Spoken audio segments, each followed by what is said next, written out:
Saludos desde la librería del Consejo Superior de Investigaciones Científicas. Comenzamos un nuevo episodio de Ciencia para Leer, el espacio del CSIC para charlar sobre la ciencia y la tecnología presentes en nuestra vida. Los riesgos son parte de nuestro día a día. Una epidemia, un robo en nuestro domicilio, un incendio forestal o un ciberataque representan algunas de las amenazas a las que las sociedades modernas deben hacer frente.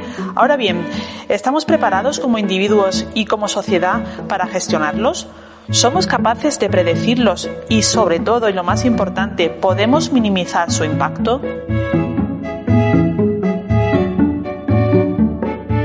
Seguro que Roy Naveiro tiene respuesta para esas cuestiones.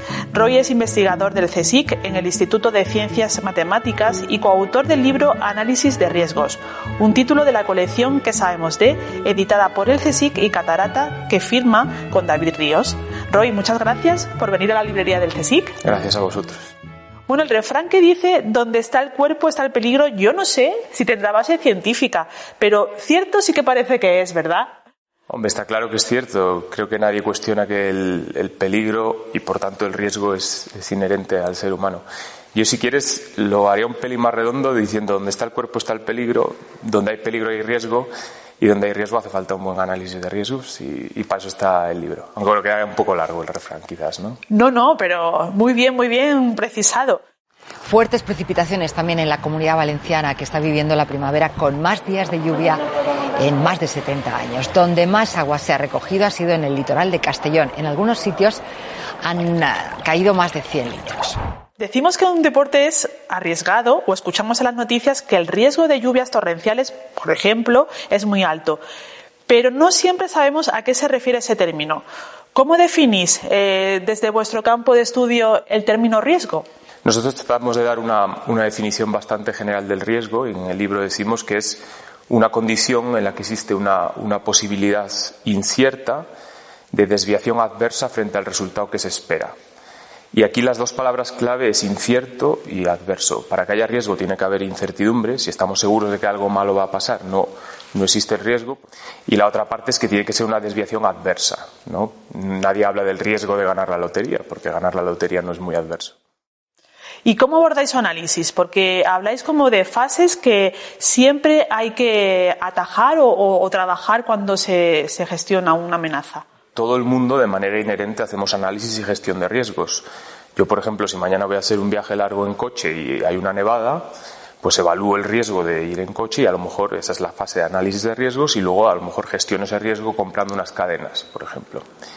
La cosa es que desde el análisis de riesgo, los matemáticos tratamos de realizar este proceso de una manera sistemática y sobre todo cuantitativa, que creemos que para determinadas decisiones con impacto puede ser muy beneficioso. La comunicación, cómo trasladar a la sociedad o a un colectivo de afectados un peligro y sobre todo qué medidas tomar para minimizarlo, no es nada fácil y además hacéis bastante hincapié en el libro, ¿no? Que al final incluso puede cambiar una mala comunicación el desarrollo de una crisis, incluso agravarla. Sin comunicación no llegamos al público o a quien tenga que implementar las medidas necesarias. Y el reto muchas veces viene de que el público en general no tiene conocimiento suficiente sobre estadística, sobre probabilidad. Aquí hay un ejemplo muy bueno que se ha contado muchas veces, que es una persona que lee que la probabilidad de que haya una bomba en un avión es muy pequeñita. Ese es el análisis de riesgos. Y para gestionarlo deciden coger una maleta y llevar una bomba porque la probabilidad de que haya 2 bombas en el avión es muchísimo más pequeña. Ese es un fallo de interpretación, de no conocer el concepto de probabilidad condicionada, una gestión de riesgos inválida, lógicamente. Pero bueno, se explica bien el reto que supone acercar estos conceptos a la sociedad. Y explicáis que hay diversas metodologías, pero que en muchas ocasiones no son muy precisas y por tanto llevan a conclusiones demasiado generales, como decir, por ejemplo, que la probabilidad de que un político agote su legislatura es alta, en lugar de dar un dato cuantitativo, ¿no? Como un porcentaje. Ahí, ¿en qué terreno nos movemos? Porque ¿cómo de exacta puede ser una predicción, no? Claro, aquí hay 2 elementos fundamentales en el análisis de los riesgos. Uno es medir la probabilidad de que un escenario adverso suceda y el otro es cuantificar el impacto de este mismo escenario en caso de que se dé. Las metodologías más tradicionales lo que hacen es definir escalas de colores. Pues probabilidad alta, media, baja sería rojo, naranja, verde. Es decir, hacen una descripción cualitativa del fenómeno. Nosotros creemos que para determinadas decisiones que no tienen un impacto grande, pues esa metodología puede estar bien, pero con el arsenal matemático que se ha desarrollado en los últimos años, creemos que se puede hacer mejor dando una cuantificación más precisa de esas probabilidades y de esos impactos.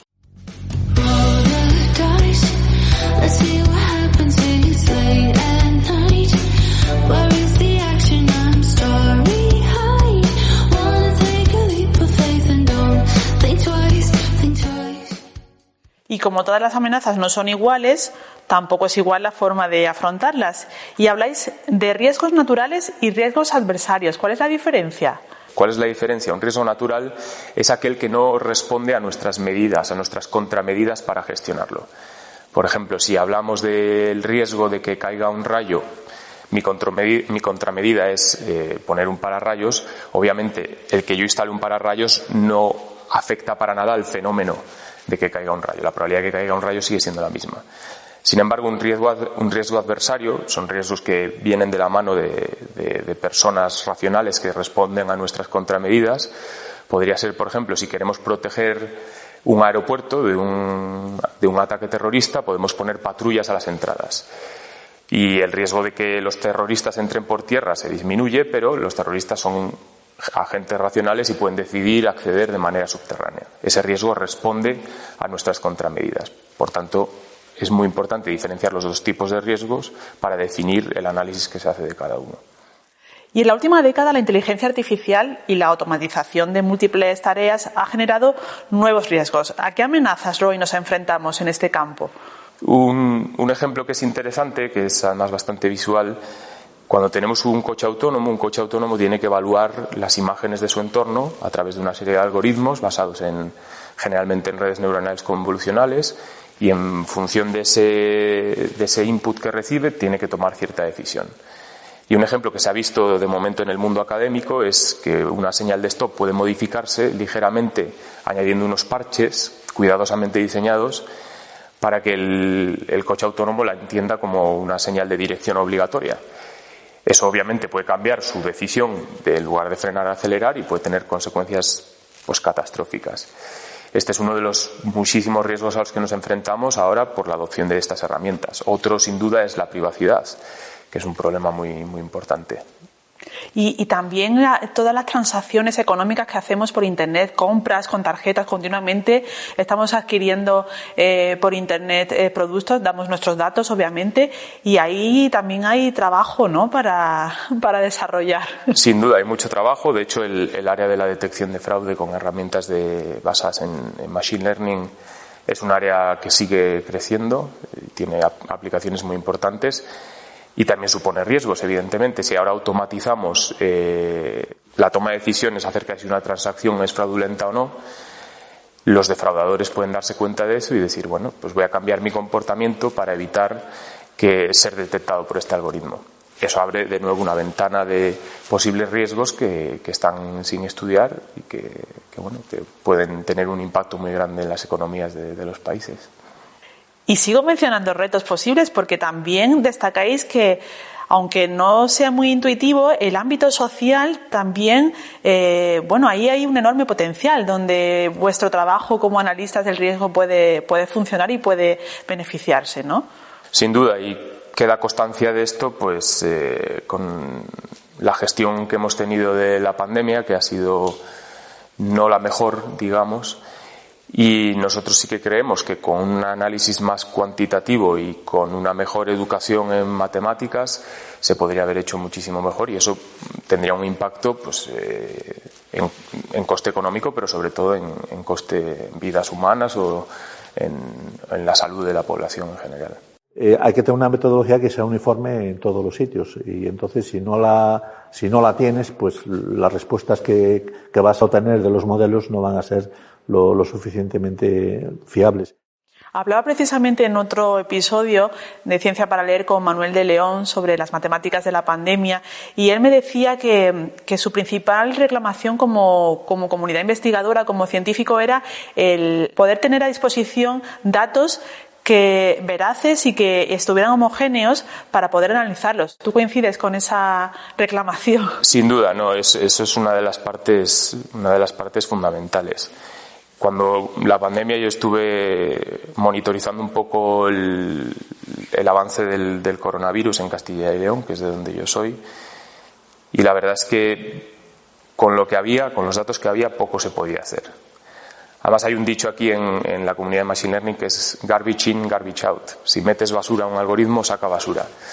Tener datos de calidad y homogéneos para todas las comunidades es algo fundamental para que nosotros podamos hacer algo, porque sin datos hoy en día en nuestras disciplinas no se puede hacer nada sin datos de calidad. Los precios suben un 7,3% en octubre, es un 1,5 puntos menos que en el mes de septiembre, y la economía se frena en el tercer trimestre, que creció en verano un 0,2%, es 1,3 puntos menos que en el trimestre anterior.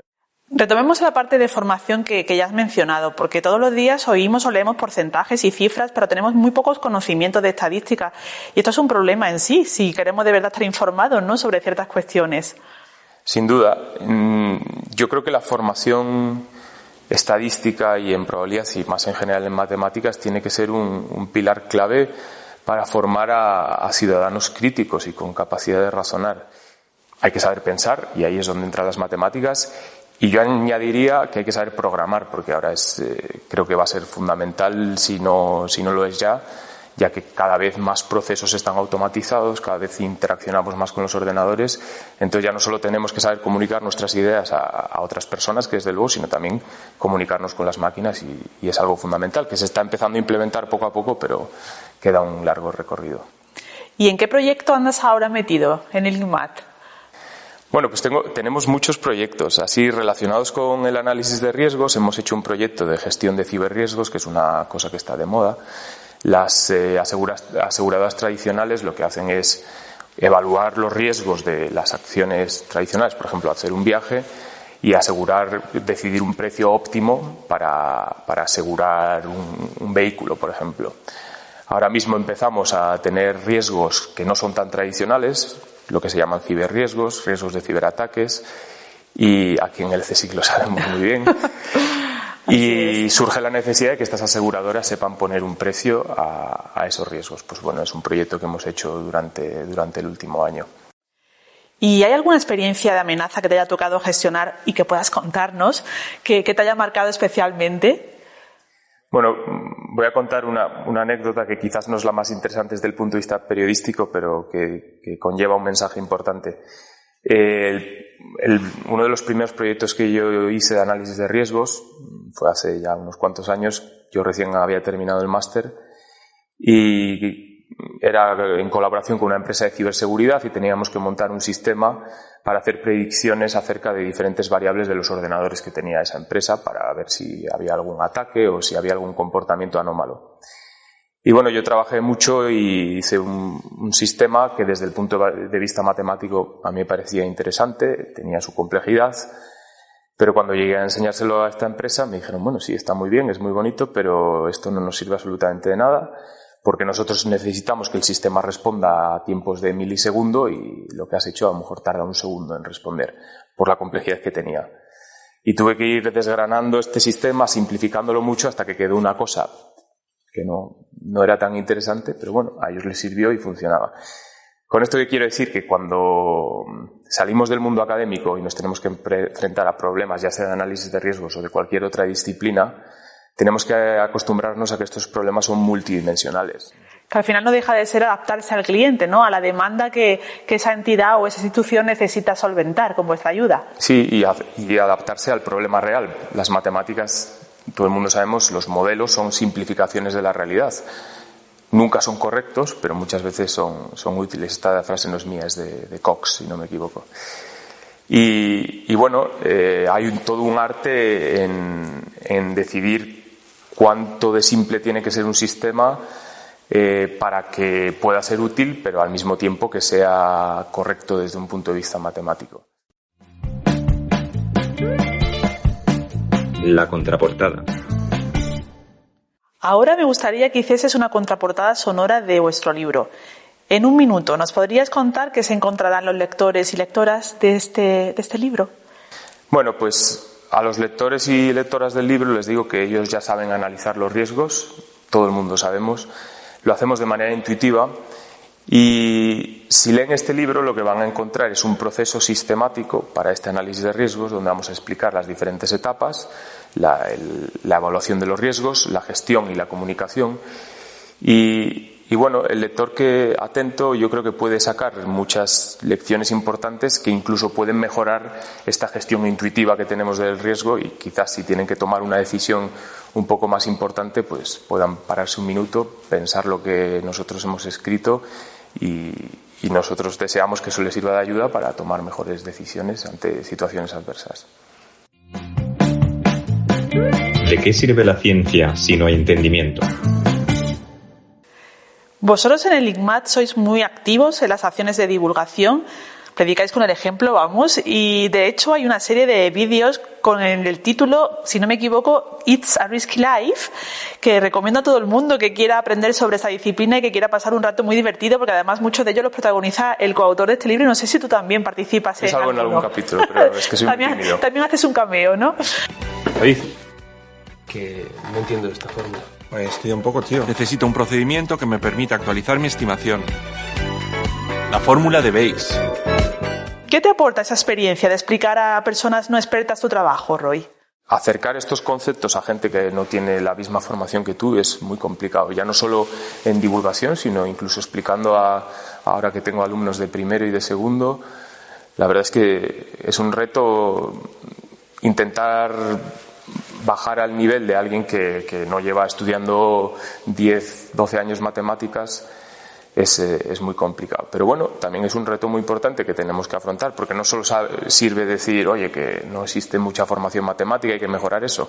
No solo hay que quejarse, hay que también tomar acción e intentar pues divulgar más, enseñar más, para conseguir entre todos una mejor formación matemática y por ende una mejor sociedad. Pues muchísimas gracias por tu tiempo, Roy, mucha suerte con tus proyectos y bueno, y con este libro. Pues muchísimas gracias a vosotros. Hasta aquí llega esta entrega de Ciencia para Leer. No olvides que el libro Análisis de Riesgos y el resto de la colección que sabemos se pueden encontrar en cualquier librería de tu ciudad. Además, todos los títulos están disponibles en formato papel o en versión electrónica en las páginas web editorial.csic.es y catarata.org. Y si quieres seguir de cerca este podcast, pues solo tienes que suscribirte a través de cualquiera de las plataformas en las que estamos. En el sonido y en la producción ha estado Erika Delgado y delante del micro Carmen Guerrero. Muchas gracias por estar al otro lado y hasta la próxima lectura.